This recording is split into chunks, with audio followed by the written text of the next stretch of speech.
Hi, Murray. How you doing? Okay, let's get started with your work. Okay, the first thing I want to mention is that if you're going to place graphics now, I'm guessing that this is a place graphic. If this is your work, please forgive me for saying this, but if this is a place graphic, you have got to cite it. Okay, otherwise it looks like you're trying, and I'm not saying you're doing this. I'm just saying it looks like you, a designer, by not citing the work placed in a presentation, looks like it's trying to claim that work as their own. In general, I'm not saying you're doing that, but please keep that in mind. So please cite all your images. It's the same thing I have with a couple of other areas. I'll talk about that in a second. So we have this is your trade show booth, okay? And I think that honestly the biggest problem I'm having with your presentation is that you're assuming that your viewer knows exactly what's going on here. And, you shouldn't. That's not how you approach design. The best way to approach design is to assume that your viewer knows nothing and to start from scratch every time. And I think that would really help this presentation, because right now, without going into last week's presentation and really doing some legwork, we're just at a real loss here.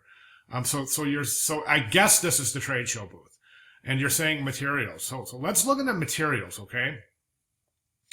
The most important part, through experience, I've found that the assignments that grade the most successfully in this class are the ones that have the most complete and detailed materials lists, okay? And I'm going to repeat that. The projects that score the best in this class are the ones that have the most detailed and the most complete materials lists, including naming all their materials, giving some statistical facts about the materials, describing where the materials came from, exactly what supplier, and how they got there, by truck, by train, whatever.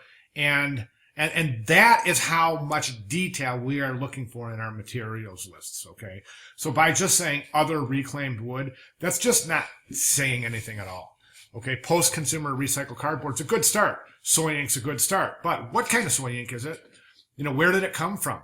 Where did you get it to have it this trade show? Or where do you plan on obtaining the soy ink for this? So in other words, the soy ink might be the most sustainable ink, sure, but if you have to have it shipped from Oregon to Ohio, there goes your sustainability. If you have to have it trucked from Oregon, do you see what I'm saying? So all of that stuff comes into the calculations and comes into play in a sustainable design project.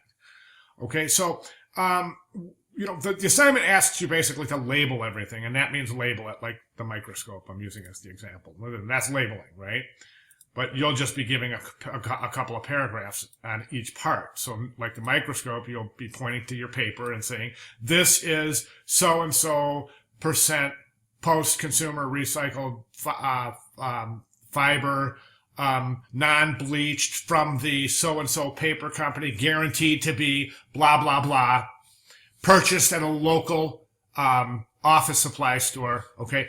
So you're really giving it. Then do the same thing for your inks. Don't just say soy ink, and that's it.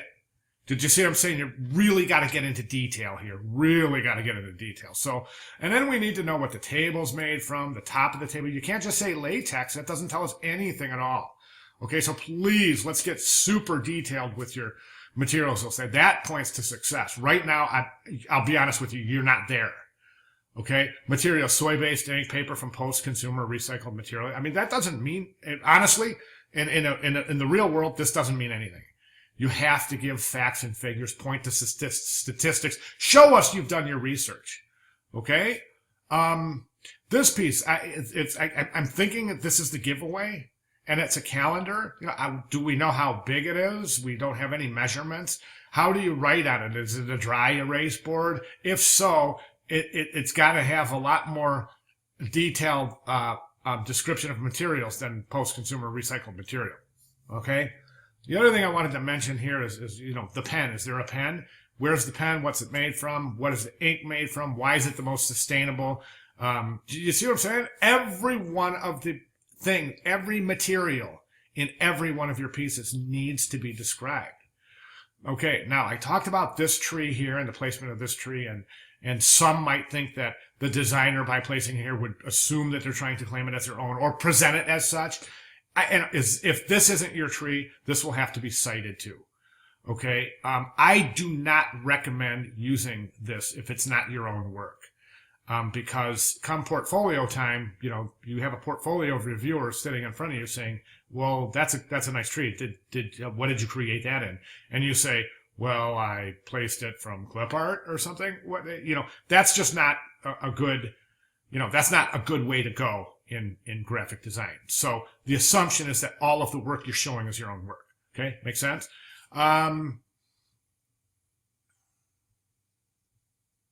Okay, and then the card, I see this is as close as you've gotten to a really super detailed, and it's not a materials list per se, but and here you are again, post-consumer recycled CE paper. Please, sell us on this. Tell us what you're using. Sell it. Make it count. Show us you've done your research. Okay? Anybody can just say, yeah, I got post-consumer recycled material paper. Yeah. And I'm using soybean ink. You know what I mean? That's not showing us that you're studying and learning sustainability. I hope that makes sense. All right? So that's where I'm at. So if you have any questions at all, please feel free to give me a holler. All right? Thank you very much.